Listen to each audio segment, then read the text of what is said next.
كيفك عفرائي؟ لم تكن مجرد أغنية جديدة، بل حالة فنية ووجدانية اجتاحت السوشيال ميديا بساعات قليلة. أعاد فيها فضل شاكر مع ابنه محمد شعوراً دفيناً لجمهور واسع. ضيو الصادق حمل معه شوقاً، وفاءً، وامتناناً لفنان لم يكن عادياً اختصر سنوات طويلة من عمر جمهور عربي عريض أحب فضل لفنه وصوته واحترمه لإنسانيته وشعر نحوه بشيء أكبر من مجرد إعجاب، شعور بالوفاء لمن ظل وفياً لنفسه.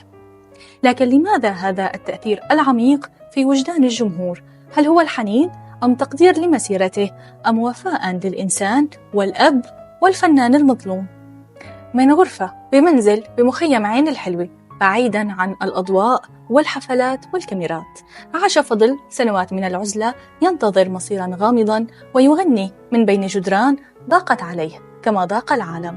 استطاع فضل شاكر مع كل إصدار جديد منذ عودته إلى الساحة بتشكيل هذه الحالة الوجدانية، لكن مع كيفك عفرائي كان الوضع مختلف.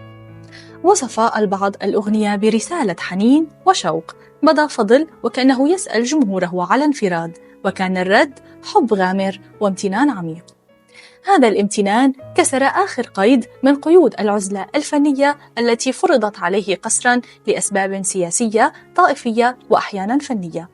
مع كل إصدار كان فضل يثبت أنه لا يزال رقم صعب على الساحة رغم كل ظروفه. لم يكن بحاجة لشركات إنتاج ولا حملات إعلانية، صوته كان كافياً ليصنع حالة ويحقق ملايين المشاهدات. منذ العام 2012 لم يعد فضل شاكر مجرد فنان، بل تحول إلى رمز مختلف يحمل في ملامحه حكاية أكبر من الفن نفسه.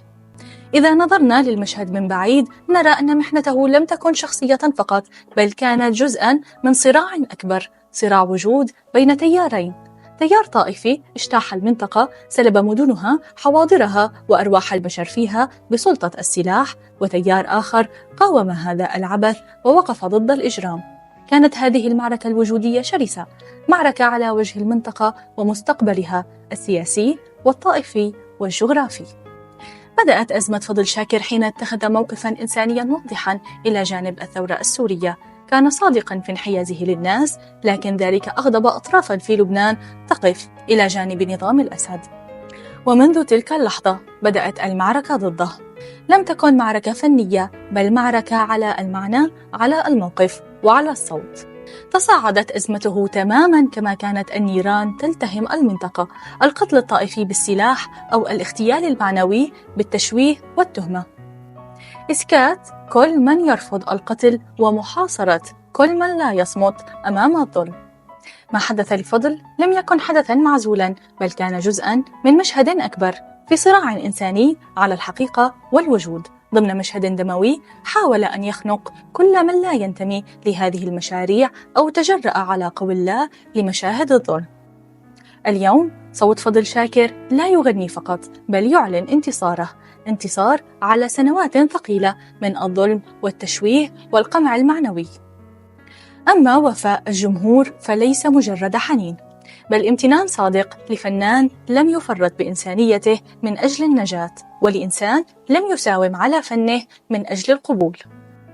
لذلك يشعر جمهوره بأنه مدين له، مدين بسنوات من عمره دفعها ثمناً لموقف شجاع، لصوت بقي حراً حين صمت الجميع. انتصر فضل شاكر لا لأنه عاد إلى الساحة، بل لأنه لم يغادر جوهره يوماً.